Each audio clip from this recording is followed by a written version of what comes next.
Bonsoir tout le monde, salut les petits loulous, bienvenue dans ce nouvel épisode du HTCPCP. Et aujourd'hui, de quoi est-ce qu'on va parler?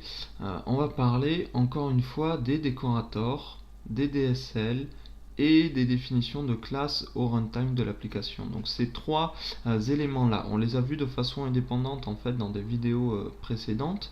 Aujourd'hui, on va utiliser donc ces trois comportements, on va dire, euh, pour euh, pour créer une DSL de décorateur. Donc je vous rappelle un petit peu, là je suis dans le projet de test donc de Ruby qu'on avait mis en place euh, sur les décorateurs. Donc c'est quelque chose de très simple, il y a juste un modèle de to-do qui est donc quelque chose d'assez simple. Et on avait mis en place un décorateur, je vous rappelle un petit peu comment ça se présentait. On avait ici une classe donc, qui s'appelle base décorateur, qui prend toute la logique classique des décorateurs, et une base to-do décorateur qui correspond à notre modèle de to-do, qui va effectivement nous donner les méthodes qui vont permettre là de décorer notre objet. Dans le contrôleur, comment est-ce que ça se passait? On devait, sur les objets to-do qu'on avait, ne pas utiliser les objets to-do directement, mais utiliser des objets to-do décorator en faisant un new. Donc ça, j'ai envie de changer un petit peu le fonctionnement de ces choses-là pour rendre les choses un petit peu plus jolies. Et par exemple, si j'ai un to-do qui est stocké dans une variable, pouvoir faire to-do.decorate pour avoir donc cette instance de ma classe to-do décorator. C'est-à-dire qu'il va falloir que j'ajoute une méthode decorate sur mon modèle to-do, etc. Et potentiellement donc créer la classe to-do decorator et donc avoir toute cette logique. Tout ça, j'ai envie de le faire dans une DSL parce que ça me paraît un endroit très intéressant pour le faire, étant donné que cette logique de décorateur, je vais potentiellement en avoir besoin sur tous les modèles de mon application, ou sur beaucoup en tout cas. Donc ça paraît intéressant de le mettre dans une DSL qui sera spécifique au modèle de l'application. Donc les DSL dans l'organisation qu'on avait choisi, on les mettait dans un dossier directement dans App Service. Donc je vous rappelle que ce dossier là en fait va être require, on a un initialiseur qui va require voilà donc les fichiers RB qui sont directement dans le dossier App Service. Hein, c'est assez important quand on parle de DSL. Donc ce qu'on va commencer par faire, on va faire un nouveau fichier qu'on va appeler donc decorator.rb et qui sera la base de notre service au complet. Et on va aussi faire un folder décorateur dans lequel on mettra un petit peu la logique dont on va se servir. Donc dans le dossier, dans le fichier décorateur, je vais juste créer mon module décorateur et le laisser vide pour l'instant. D'accord.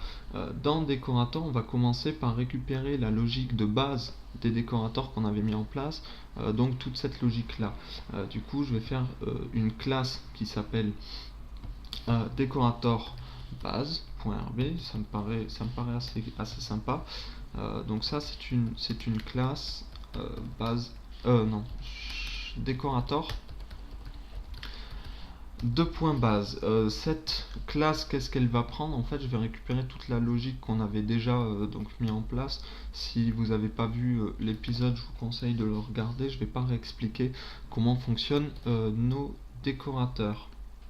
Donc là, j'ai juste récupéré la logique et ensuite on va s'occuper donc de la partie DSL de notre service. Encore dans un nouveau fichier, autant découper, que je vais appeler models.rb.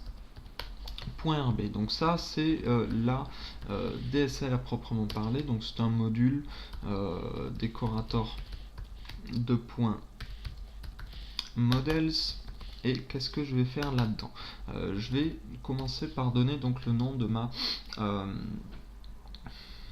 ma DSL que j'appellerai acts as décorable. Je mets un pluriel pour indiquer que ce sont donc toutes les instances de la classe qui vont se comporter comme des décorables et pas la classe elle-même qui se comporte comme décorable. Dans ce act as décorable, pour l'instant je vais juste donc essayer de récupérer intelligemment, on va dire, la classe du décorateur qui correspond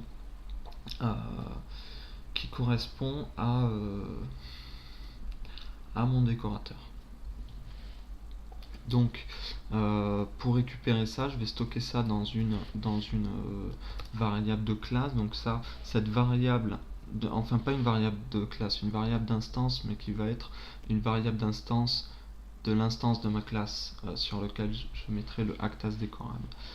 C'est un petit peu tricky vu qu'il y a plusieurs fois le mot classe. Donc grosso modo, ça sera donc le nom de ma classe, d'accord, suivi de décorateur. Basiquement, j'ai juste envie de faire quelque chose comme ça. Donc ma constante, voilà, ça sera ça, c'est pas plus compliqué que ça. Maintenant, on va créer donc les méthodes d'instance et les méthodes de classe qu'on veut faire. Donc je vais commencer par faire une méthode de class methods, que j'appellerai donc def decorator class, class, qui nous permettra de récupérer donc la classe du décorateur. Et donc ça c'est juste @const, et donc nos méthodes d'instance, instance methods, et donc là on fera juste def decorate, et on dira donc self.class.decorator class.new avec self et le view context qu'on n'oublie pas, et donc on est obligé de passer toujours en paramètres. Donc là c'est pareil, encore une fois, pour tout ce qui est sur la DSL, il y a un épisode que j'ai fait sur comment construire une DSL. Donc si vous n'êtes pas à l'aise avec ce qu'on fait là, je vous conseille de regarder. D'ailleurs je vais moi-même regarder ce qu'on avait fait la dernière fois. Oui, d'accord, donc on pouvait directement faire extend class method include méthode. Voilà, donc là on a fait notre DSL. Maintenant notre DSL, il faut donc l'ajouter comme ce qu'on avait fait la dernière fois avec l'iForm sur donc sur nos sur Active Record, pour que ça soit accessible dans tous les modèles de notre application, et c'est ce qu'on vient de faire là. D'accord. Du coup, techniquement, je pense que notre décorateur, en tout cas notre service, est prêt. Maintenant, on va l'initialiser dans To-Do, c'est-à-dire que je suis obligé là d'ajouter acts as décorable, qui va initialiser donc toute la logique. Et donc dans mon contrôleur, je peux faire ce dont je vous parlais tout à l'heure, c'est-à-dire que là todo.all.map, et je peux juste donc dire todo.decorate view context. Si je relance mon serveur et que je lance donc la vue des to-do, donc je vous rappelle de ce qu'on voulait, de ce qu'on décore. D'ailleurs non, j'ai oublié quelque chose, j'ai oublié ici de plus le faire hériter de base décorateur, mais de décorateur de point base, donc pour ne plus utiliser le base décorateur. On va relancer ça juste au cas où, pour être sûr d'avoir toutes les modifs qui sont loadées. Et donc ce qu'on décorait, c'était la colonne completed ici, qui est un true false, et qu'on voulait faire passer sur quelque chose qui soit plus beau, donc un tiret si ce n'était pas completed, et un completed green si ça l'était. Donc je vais juste reloader cette page là.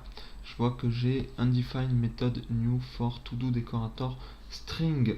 Effectivement, on a oublié quelque chose, c'est-à-dire que là le constante, là c'est un string, mais il faut que je fasse point constantize pour récupérer effectivement la classe to do décorateur. Donc, je vais relancer tout ça, on n'était pas obligé. Je vais relancer tout ça et donc on voit que le décorateur fonctionne.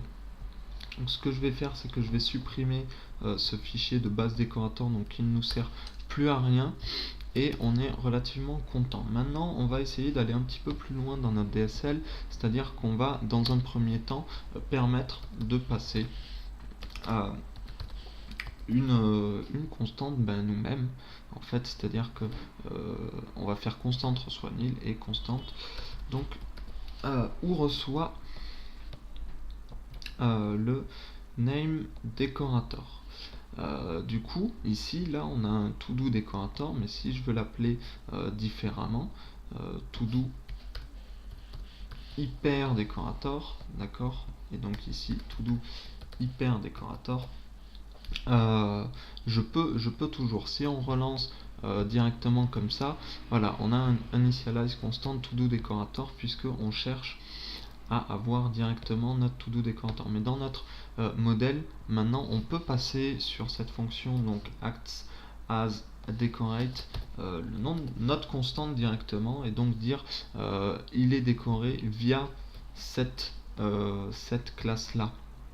Donc si je reload ici, wrong number of argument 1 for 0, il n'a pas dû reloader cette partie-là de mon code. Donc je vais relancer le serveur et initialize constant to do décorateur. Donc j'ai l'impression qu'il cherche encore le to do décorateur. Pourquoi? Qu'est-ce qui se passe? Pourtant ici, donc ah non, arrobas const ou reçoit. Non, arrobas const reçoit const ou to do décorateur. Donc ça, j'imagine, ça va toujours pas être reloadé. Voilà. Donc il faut vraiment. C'est très agaçant ça de casser la logique d'auto-reload de Rails. Mais voilà, donc là on a décoré donc la même chose mais via un nom de constante qu'on a passé directement nous-mêmes sur la classe. Et maintenant on va faire un troisième truc donc pour les décorateurs, c'est-à-dire qu'on va en fait passer un bloc en paramètre du actas décora pour éviter en fait sur des décorateurs qui seraient très petits comme celui-là d'avoir en fait à créer une classe, un fichier, etc. Donc là je vais couper. Donc ça c'est vraiment pas un design que je recommande, mais c'était juste pour vous montrer parce que je trouve ça assez sympa. Donc là je vais passer un bloc en fait sur mon actas décora pour dire comment est-ce qu'il doit se décorer lorsqu'il est complété. Ici on va donc supprimer cette classe là to-do hyper décorateur. Je vais le delete file, où est-ce que c'est, move to trash. Voilà, donc on supprime complètement notre décorateur. Pourquoi est-ce qu'il est resté ouvert là? Non, je n'en veux pas de ça. Il me l'a remis. Oh, qu'est-ce qui où est-ce qu'il est? Attendez. Parce que là, je ne sais pas qu'est-ce qu'il... Non, bon, ok. Le fichier a été vaporisé dans l'espace. C'est excellent. Donc on n'a plus du tout. Là, on a donc ce qu'on aurait dans notre décorateur. Ça veut dire qu'il faut encore une fois qu'on change donc, notre modèle. On va autoriser de passer donc un bloc.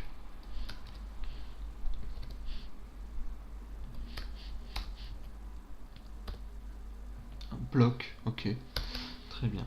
Donc if block given, qui nous permet de savoir est-ce qu'un bloc a été passé en paramètre ou pas. Ce qu'on va faire, c'est qu'on va faire donc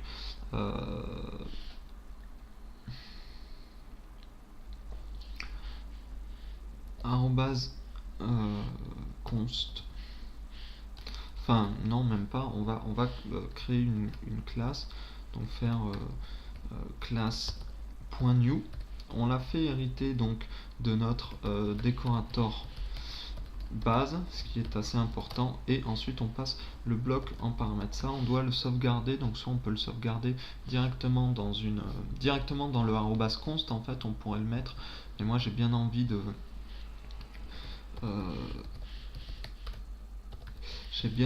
le sauvegarder dans une vraie constante, d'accord. Donc ce qu'on va faire, c'est qu'on va faire ensuite self. Donc comment est-ce que ça s'appelle cette fonction? C'est deconstantize, je crois. On va vérifier ça. On va lancer petite console Ruby. Et donc si je fais voilà, donc là j'ai la classe todo, d'accord. Initialize todo décorateur, je m'en fiche. Ça va me faire ça à chaque fois? Oui, ça va me faire ça à chaque fois. Donc ok. Donc ok, on a notre classe todo. Oh purée, voilà. Donc c'est justement ce que je veux savoir. Ok. Je m'en fous.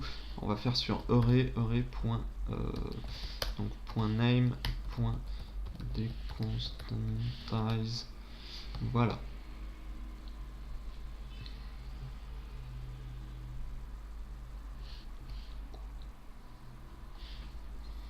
Point constantize object. Très bien. Donc name point deconstantize point constantize. Donc ça c'est pour avoir en fait le contexte dans lequel vous êtes, c'est à dire que vous voulez pas forcément déclarer votre décorateur sur objet point const set, vous voulez pas forcément déclarer donc votre décorateur comme je disais sur l'objet. Vous voulez peut-être parfois avoir en fait du namespace, je ne sais pas moi, hein, c'est possible, ça peut arriver. Donc faire ça vous permettra d'être dans votre namespace. Je sais pas comment vous donner un exemple, mais si j'avais si voilà, si vous voulez déclarer une constante sur justement notre décorateur base, d'accord, là on va voir avec le name.deconstantize.constantize, on va pouvoir déclarer une constante dans décorateur et pas sur object. Donc voilà, décorateur classe, donc on définit notre truc, et donc on va dire ici arrobase const reçoit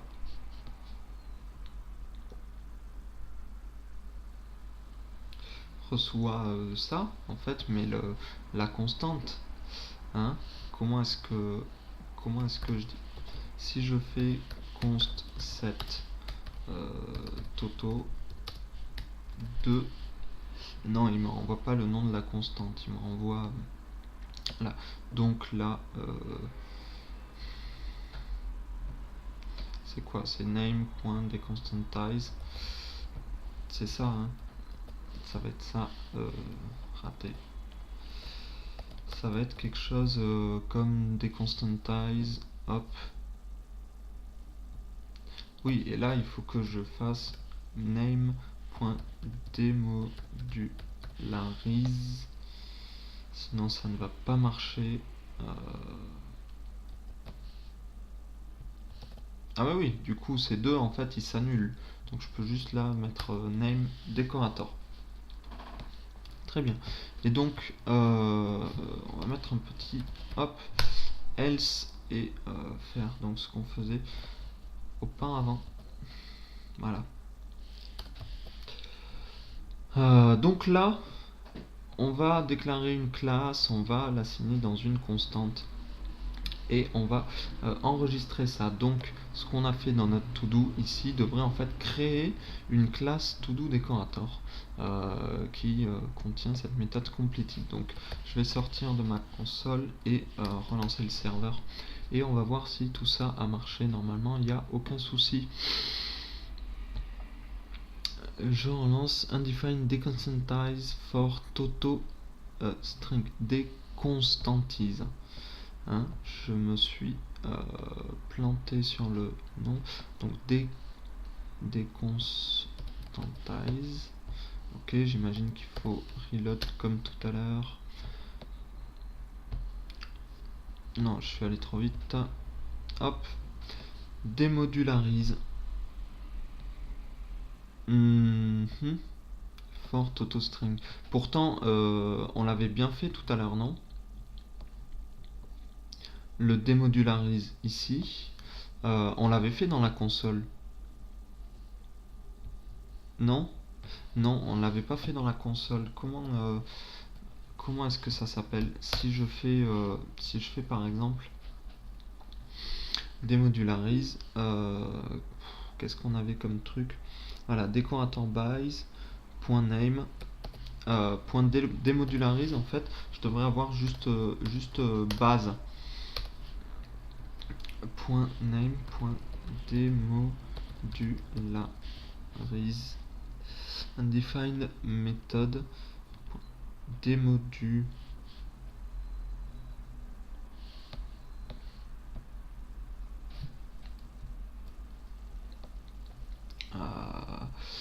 Alors, raise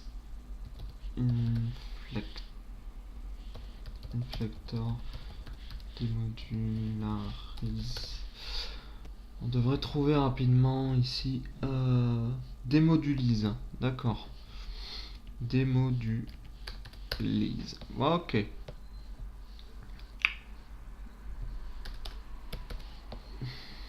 Décidément. Hop, on lance le serveur et on croise les doigts, hein, les petits copains. On croise les doigts. Undefined method new for to do decorator string. Oui, bien évidemment, puisque là il faut le point constantise. Je suis obligé de faire ça. Ça, c'est relativement embêtant à chaque fois, mais c'est pas grave. Et voilà, on a toujours ici donc des petits tirets et pas des true false, ce qui montre que notre actas décorable accepte un bloc et n'a pas besoin de faire. D'ailleurs, si on lance notre console, d'accord, maintenant on va pouvoir voir en fait plusieurs choses. C'est-à-dire que si on cherche pour l'instant todo decorator, cette classe là n'existe pas. Par contre, si on cherche todo, donc Raise va loader cette classe todo, va loader le actas décorable, et si je recherche todo decorator existe, c'est une constante qui est maintenant définie dans mon application et qui contient mon décorator. Voilà, mon décorator pour mes to-do, et c'est la classe qui a été définie dynamiquement. Donc bah écoutez, moi je suis assez satisfait de cette nouvelle version, on va dire, des décorateurs. Je trouve ça assez intéressant de pouvoir dire dans la classe que effectivement ce modèle là va avoir un décorateur qui est lié. C'était une information qu'on n'avait pas avant et que je trouve relativement intéressante à indiquer en fait dans le modèle, qui va décrire donc le comportement de toutes les instances et donc de signifier qu'ils vont être décorables. C'est intéressant. La nouvelle syntaxe d'appel avec le point decorate est quand même un petit peu plus sexy que ce qu'on avait avant. On n'a plus à chercher la classe, etc. Soit elle est détectée automatiquement, à partir de notre nom de base, donc comme ce qu'on avait tout à l'heure avec le to do decorate. Soit on peut passer à un bloc si c'est quelque chose de très court, même si je le recommande pas, je recommande vraiment pas cette utilisation, mais on peut le faire et ça va créer toujours la classe dynamiquement, donc c'est assez intéressant. Et on peut même, si on a un autre nom de décorateur, ce que je recommande pas non plus, mais si on a un autre nom de décorateur, on peut l'indiquer. Donc on a un service qui est plutôt assez polymorphe en fait, qui inclut donc toute la logique qu'on veut créer autour des décorateurs, et c'est quelque chose d'assez intéressant, et qui en tout cas va un petit peu plus loin que les décorateurs qu'on avait la dernière fois. Voilà, c'est la fin de cet épisode. J'espère que ça vous aura plu, et on se revoit lundi prochain. Allez, je vous fais des bisous et je vous quitte là-dessus. Pas de musique pour le générique de fin. Pas de musique.